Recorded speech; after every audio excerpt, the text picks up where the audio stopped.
A questão da percepção na comunicação. Todo profissional de saúde e segurança do trabalho, de fato, ele tem que ter uma comunicação assertiva. De fato, a nossa comunicação é a chave para ter uma segurança eficaz, porque o tempo todo a gente ou está fazendo algum treinamento, ou está participando de alguma reunião, um diálogo de segurança, ou até mesmo dando um feedback para um colaborador no chão de fábrica. E é fundamental a gente ter essa percepção na nossa comunicação. Se o receptor, quem está recebendo a informação, está conseguindo entender aquilo que o profissional de segurança do trabalho quer passar. Então, para técnicos, engenheiros de segurança, a percepção de risco, por exemplo, é algo que faz parte do nosso vocabulário. E a percepção na comunicação, a capacidade da gente identificar, da gente avaliar se de fato ela está sendo efetiva, se de fato as pessoas ali estão conseguindo entender a mensagem que a gente quer passar. E tem muitos fatores que vão influenciar para saber se essa comunicação, seja para fazer um treinamento, um DDS, se essa comunicação está sendo eficaz ou não. A questão da oratória, ela é fundamental dentro da área de segurança do trabalho. Ou seja, quando nós falamos do risco invisível, ou seja, o que seria esse risco invisível? Fala na percepção, o trabalhador ouve de fato, mas não processa a real importância da mensagem. Aquilo que você está passando para o colaborador de fato, será que ele entende no dia a dia? Às vezes a gente fica preocupado em apenas passar aquela mensagem, sem de fato entender se ela foi efetiva ou não. Tem alguns filtros mentais, né? Por exemplo, experiências passadas, o estado emocional altera a percepção do perigo.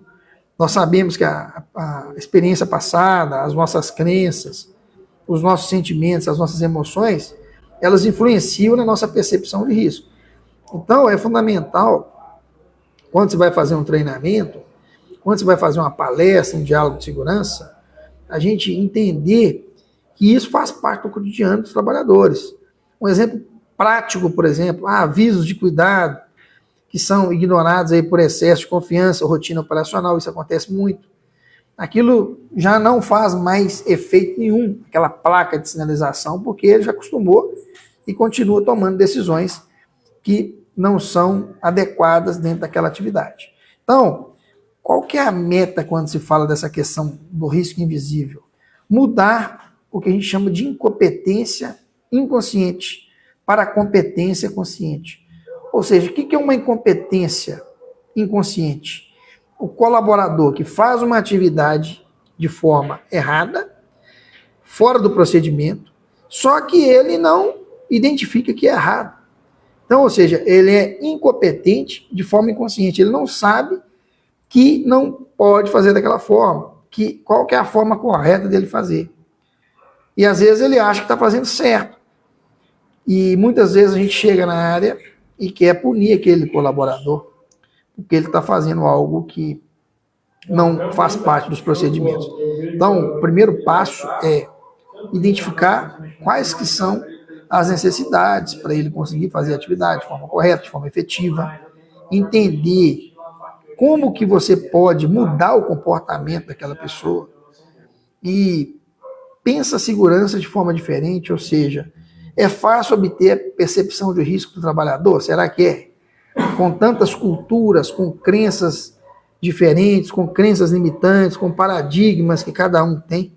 Então é importante o profissional de segurança do trabalho, ele de fato, na comunicação, ele agir como um agente educador, pensar como um professor ali dentro do ambiente de trabalho. E muitos não acreditam que esse é o caminho, que esse é o papel. Se a gente imaginar que é apenas no chicote, na punição, a gente não consegue mudar a cultura dentro das empresas. Então, tem alguns estágios do aprendizado que é importante a gente entender que, principalmente para a gente ensinar um adulto, algo, mostrar para um adulto que ele tem que mudar o seu comportamento não é algo fácil. Aí nós temos, por exemplo, a incompetência inconsciente, a incompetência consciente, ou seja, aquela incompetência consciente é que o colaborador sabe que está fazendo errado e está consciente daquilo. Aí, o que a gente tem que mudar para competência consciente, é o primeiro passo. E também tem a competência inconsciente, ou seja, é um hábito positivo. Ou seja, eu estou fazendo algo de forma competente, de forma inconsciente. Aquilo já faz parte da minha rotina. Eu ajo até no piloto automático, mas de forma positiva, fazendo o que é certo. O que seria essa incompetência inconsciente? Não sei que não sei. Ou seja, eu não sei que eu não sei fazer aquele procedimento. Eu não sei que eu não sei que eu estou fazendo aquela atividade de forma correta. Ou seja, o trabalhador ele não percebe o perigo e vive ali uma falsa sensação de segurança. Ele não tem noção do que ele está fazendo. E às vezes a gente não percebe isso e quer punir o colaborador. Tem a incompetência consciente. Aí esse é o grande problema. Ou seja, eu sei que não sei. O que seria isso? O momento do treinamento onde a curiosidade e a consciência do risco são despertadas. Então, a partir do momento que eu consigo, como profissional de segurança do trabalho, despertar naquele colaborador a consciência dele, que ele vai entender que ele está fazendo errado e vai buscar a consciência, vai entender o que ele precisa fazer para mudar o comportamento, é a grande virada de chave. E é aí que a gente vai mudar isso para competência consciente. A pessoa sabe o que ela está fazendo, ela sabe que sabe. A execução da tarefa com foco total nas normas, exigindo esforço e atenção constante. Então ele vai começar a fazer esse exercício de fazer certo sempre. Sempre verificando os procedimentos, vendo se está fazendo de forma correta, sempre se autopoliciando. E aí vai chegar um momento que ele vai ser o quê? Competente de forma inconsciente. Ou seja, é um hábito seguro. Essa é a grande oportunidade que a gente tem de mudar a cultura, quando eu consigo ter pessoas com competências de forma inconsciente. Ou seja, faz parte da rotina da pessoa trabalhar de forma segura. Né? A segurança se torna o quê? Algo natural, automática, a parte da cultura do trabalhador. Um exemplo, quando você entra no carro e já coloca o cinto de segurança, você nem percebe que colocou o cinto, porque faz parte do seu hábito. É um hábito que você conseguiu através da competência consciente. Então, esses são os estágios. E a gente conseguir identificar em que estágio que a empresa está com relação aos colaboradores, em que estágio que cada colaborador está, porque isso é individual. É lógico que tem a questão da cultura também, que às vezes a cultura vai influenciar alguns hábitos. E se eu consigo fazer um trabalho de mudança dentro da empresa, utilizando esses 4 estágios, de fato eu vou conseguir ter um resultado. Mesmo que não com 100% das pessoas que estão ali, mas acaba que se eu consigo mudar essa cultura, de fato todo mundo vai ter que aderir, porque senão a pessoa entende que ela não vai fazer parte daquele processo. Então a nossa imagem como profissional de segurança, ela comunica primeiro. A questão da aparência profissional, ela é muito importante. Uma aparência profissional, ela vai transmitir mais confiança para as pessoas. A questão do equilíbrio, do cuidado pessoal. Quem se cuida demonstra que também cuidará do próximo. Então imagine um profissional de segurança do trabalho, que ele não cuida da sua aparência, a forma de se vestir, a forma como ele gesticula. E isso vai, de fato, influenciar na percepção das pessoas que estão ali. Uma autoestima e abertura também é importante, ou seja, uma imagem organizada, quando o profissional tem uma imagem de organização, ele reduz ali a resistência do público e vai aumentar sua autoridade imediata dentro do ambiente de trabalho. Então, o que é importante quando nós falamos de dicas práticas para o profissional de saúde e segurança? Usar uma vestimenta adequada na hora que você fazer um treinamento, uma palestra, na hora que for dar um feedback, de forma geral, sempre ter uma vestimenta adequada. Isso é importante. roupas limpas, passadas, bem alinhado. Isso vai transmitir o que? Autoridade. Uma questão também, manter a questão dos uniformes limpos, que eu acabei de falar, organizados, né? Demonstrar o exemplo no uso de EPIs. A gente às vezes vê profissionais de segurança do trabalho que não se dão exemplo. E isso é comum de acontecer. E também a boa aparência, pessoal, consiste de fato em mostrar confiança e também segurança na hora de você falar. Ou seja, na hora que a gente está comunicando, seja num DDS, numa palestra, num treinamento, qual a língua do seu público? Qual que é o público que você está comunicando ali no momento? Está falando para o operacional? Está falando ali para a liderança da empresa? Para a direção? Isso é importante. A gente tem que ter esse processamento individual. Cada pessoa, ela percebe e armazena a realidade de uma forma única. O vocabulário que eu utilizo para um operacional não pode ser o mesmo que eu vou utilizar para pessoas mais técnicas, com um grau de escolaridade maior. Então, a comunicação, de fato, ela vai fluir melhor quando usamos o quê? O canal visual, o canal auditivo, sinestésico. Por isso que a gente tem que ter, de fato, dentro de uma apresentação, a apresentação visual, que é importante, com imagens, com tópicos para as pessoas entenderem, utilizar vídeos. Ali, quando eu utilizo o vídeo, eu tenho o áudio do vídeo, eu tenho a imagem. Exemplos práticos para as pessoas que são sinestésicas, ou seja, pessoas que aprendem mais fazendo na prática. Quando eu consigo dividir meu treinamento, minha palestra, utilizando todos esses recursos de comunicação, né, auditivo, visual e também a parte sinestésica com exemplos práticos, com dinâmicas, eu vou conseguir ter uma melhor retenção do público, um melhor engajamento das pessoas que estão participando. Então, o desafio em saúde e segurança do trabalho, em uma equipe mista, é uma mensagem puramente verbal, né, que pode ignorar 2/3 do seu público.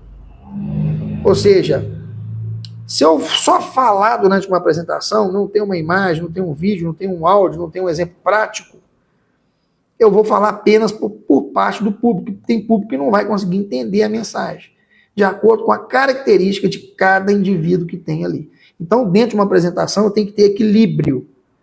Em todos os assuntos que eu vou falar, eu tenho que tentar, de fato, mostrar aquele assunto de forma visual, mostrar aquele assunto de forma audível, mostrar aquele assunto de forma sinestésica, okay, com exemplos práticos. Então, é importante usar esses estímulos para todos os sentidos de cada um, dentro do seu DDS, dentro da sua palestra, dentro do seu treinamento. Então, as pessoas aprendem ouvindo, vendo e fazendo. Ou seja, eu tenho que ter uma apresentação que as pessoas vão ter essas 3 características. Às vezes, na maioria das vezes, acontece de uma apresentação ser só audível. Só você vai ali e fala. Às vezes a imagem não é legal, não é bacana, não tem um exemplo prático. Isso, de fato, prejudica ali o entendimento das pessoas. Então, engajando o público visual. O público que é mais visual, como é que a gente vai fazer para engajar ele? As pessoas que aprendem mais vendo. Essas pessoas, elas têm algumas características peculiares, né, que são, por exemplo, elas vão processar informações através de imagens e cores. É a característica do público mais visual. Além disso, elas falam rápido e gesticulam para descrever cenas, então você tem que saber, na hora que fazer pergunta para essas pessoas, entender como que ela gosta de comunicar. Possuem uma excelente memória. As pessoas visuais, elas têm uma memória melhor e também ela tem uma memória fotográfica. E isso faz com que elas vão lembrar de locais, de riscos. São aquelas pessoas que, quando acontece um incidente, ela vai conseguir identificar e falar para você exatamente como foi aquele incidente que ela presenciou, porque ela tem uma boa memória fotográfica. Ela consegue dar detalhes no ambiente de trabalho, dos riscos que tem. E podem também se distrair com excesso de textos ou slides poluídos. Não é bom a gente fazer uma apresentação com muitos textos. É importante ter um preparo e, de fato, a gente conseguir buscar equilíbrio nessas apresentações. Então, como que a gente vai ensinar para esse público visual? A pessoa que aprende mais visualizando. Usar fotos reais de campo. Também de boas práticas e de situações que são não conformes. Utilizar vídeos curtos, simulações de acidentes. Eu posso utilizar, dar destaque em informações com cores, padrão de segurança. Eu posso também apresentar gráficos. Isso tudo vai fazer com que as pessoas que tenham um engajamento visual consigam entender o recado que eu quero passar dentro daquela apresentação, dentro daquele treinamento. Então, um exemplo prático que a gente pode falar de um treinamento de segurança do trabalho, em vez de apenas ler uma norma sobre ferramentas manuais, por exemplo, mostre uma foto de uma chave de fenda improvisada. Entendeu? Imagina você com um texto, um PowerPoint, falando de uma ferramenta que está com defeito, que não tem o isolamento, que é uma ferramenta de um eletricista, por exemplo, tal. Agora imagine você colocar a imagem dessa ferramenta e você consegue descrever as características dela. É muito mais fácil da pessoa conseguir entender. Agora, tem pessoas que você vai fazer uma apresentação de segurança do trabalho, elas aprendem mais ouvindo os detalhes. Não são muito visuais. Quais que são as características dessas pessoas? A pessoa que tem um vocabulário mais amplo, né, expressa-se com clareza, pessoas que preferem explicações passo a passo, de forma detalhada, com a cronologia dos fatos. Ou seja, você vai falar um acidente para ela, como que ela deve, por exemplo, adotar um procedimento de uma atividade em altura. Você tem que falar com ela detalhadamente, passo a passo. E é importante a gente conseguir identificar as características para a gente fazer a leitura do público. E como é que a gente tem essa percepção? Interagindo, conversando com as pessoas durante o treinamento. Muitas pessoas pensam que quando vai fazer um treinamento, uma palestra, somente você que tem que falar. É importante você provocar as pessoas a falarem. Porque quando a gente faz isso, é uma oportunidade das pessoas demonstrarem ali a sua característica e você, de fato, saber como conduzir a sua apresentação com a característica de cada indivíduo que está ali assistindo aquela palestra, treinamento ou diálogo de segurança.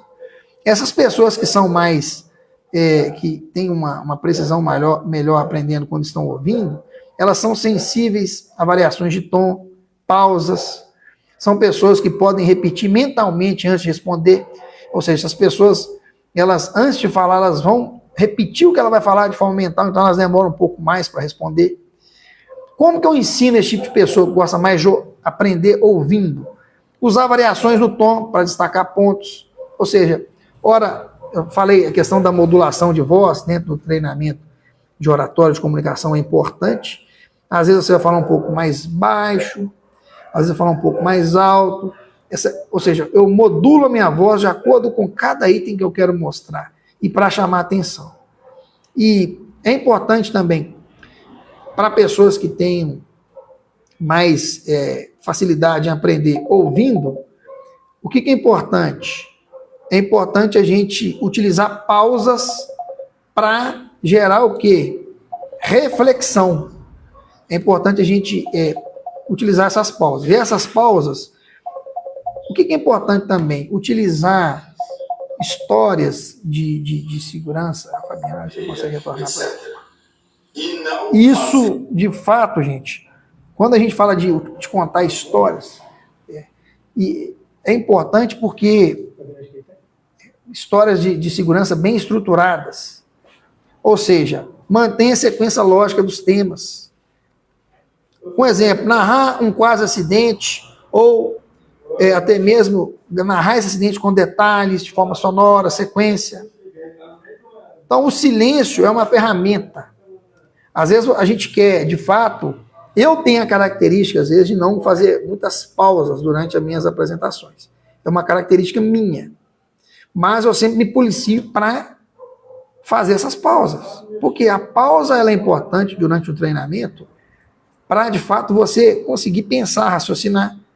E, às vezes, uma estratégia de fazer uma pausa, quando você não tem tanta prática, é fazendo pergunta para as pessoas. Que no momento que você faz perguntas abertas, não perguntas fechadas é aquela que você pergunta, o público vai falar sim ou não. Fazer perguntas abertas. E no momento que as pessoas vão responder, é um momento para você raciocinar como você vai continuar conduzindo aquela apresentação. Então, essa questão de manter a sequência lógica dos temas é importante. O silêncio é uma ferramenta, a gente tem que usar.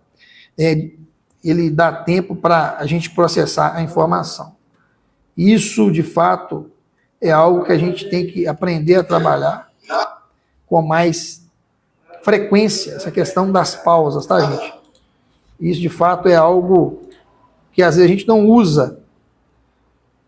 Quando nós falamos do perfil de público auditivo e visual. Tem o perfil sinestésico na prática. Sinestésico é aquele que aprende pondo a mão na massa. Por isso que um treinamento bacana, ou um DDS, uma palestra, é aquele que você vai ter uma boa imagem de apresentação, com bons slides, com bons vídeos, com bons áudios, ter uma boa oratória, um bom vocabulário, e ter uma parte prática, uma dinâmica. A pessoa que é mais sinestésica, ela vai aprender mais com dinâmicas.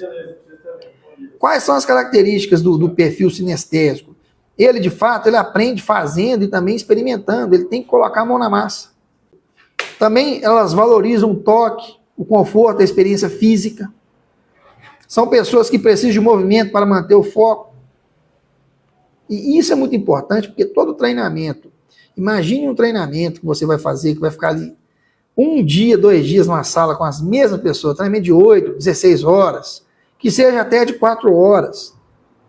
Se você não tiver algo prático dentro desse treinamento, algo que vai fazer as pessoas movimentarem, elas vão começar a dormir, vai começar a cochilar, vai ir no banheiro toda hora, não vai prestar atenção, vai mexer no celular.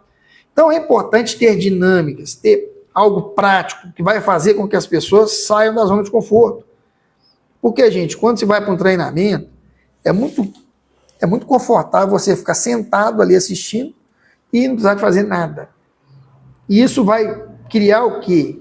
Vai criar uma zona de conforto e as pessoas não vão, de fato, participar. Como que a gente ensina para as pessoas mais sinestésicas? Dinâmicas de grupo, como eu falei, simulações reais, demonstração práticas de uso de EPI, por exemplo, pedindo para as pessoas ir lá e apresentar alguma coisa de análise de risco, alguma coisa de algum levantamento, abordagem mão na massa constante. Então, o treinamento bacana, imagina que vai dar um treinamento de 8 horas, é 30, 40 minutos de você falando de um tema e 20 minutos de um exercício prático, de uma dinâmica prática, para o pessoal associar aquilo que foi passado e pôr em prática o conhecimento. E aí depois, mais um período, mais prática, mais um período, mais prática, mais dinâmica. Isso faz com que fique algo mais prático e mais fácil das pessoas entenderem o que elas precisam fazer. Então, em vez de apenas falar sobre cinto de segurança, peça para o trabalhador ajustar, colocar um cinto, por exemplo. Estou falando mais básico, um treinamento mais básico, de um trabalho em altura, por exemplo. Mas todo treinamento que você for passar tem a parte prática dele. E essa parte prática ela tem que ser feita na hora do treinamento. Então, a ação é igual aprendizado. Quando se fala em DDS, um checklist prático para a gente fazer um DDS bacana. Primeiro, eu tenho que fazer uma preparação, ou seja, conhecer o ambiente onde eu vou fazer aquela apresentação. A sua autoridade começa na imagem, na organização do local. Às vezes pessoas chegam para uma sala, para um ambiente sem preparo, sem nada, fazendo tudo em cima da hora, e todo mundo vendo ali, mexendo no computador, mexendo na televisão, no PowerPoint. É muito ruim isso. É bom as pessoas já chegarem, está tudo preparado. Sempre é bom, dentro das apresentações, combinar ali uma imagem visual, uma história. Ou seja, se eu tenho uma imagem bacana dentro de um DDS, um treinamento, as pessoas que são mais visuais já vão captar. Se eu tenho uma história referente àquele tema que eu vou contar, quem é mais auditivo também vai captar. E se eu tenho uma demonstração prática, quem é mais sinestésico também vai acompanhar. Então, eu tenho as 3 bases para atender todo o público. E é importante também o que a gente chama de feedback real. O que é esse feedback real? O que você percebeu disso? Perguntar para as pessoas. Em vez de, entendeu? Ou em vez de falar boa tarde, bom dia, boa noite, é importante fazer uma pergunta para ver se as pessoas conseguiram, de fato, captar. Fazer uma pergunta com... Não é apenas falar, vocês entenderam, gente? Então vamos falar assim, entendemos. Quando você pergunta, o que vocês entenderam desse assunto aqui? Sobre espaço confinado, por exemplo.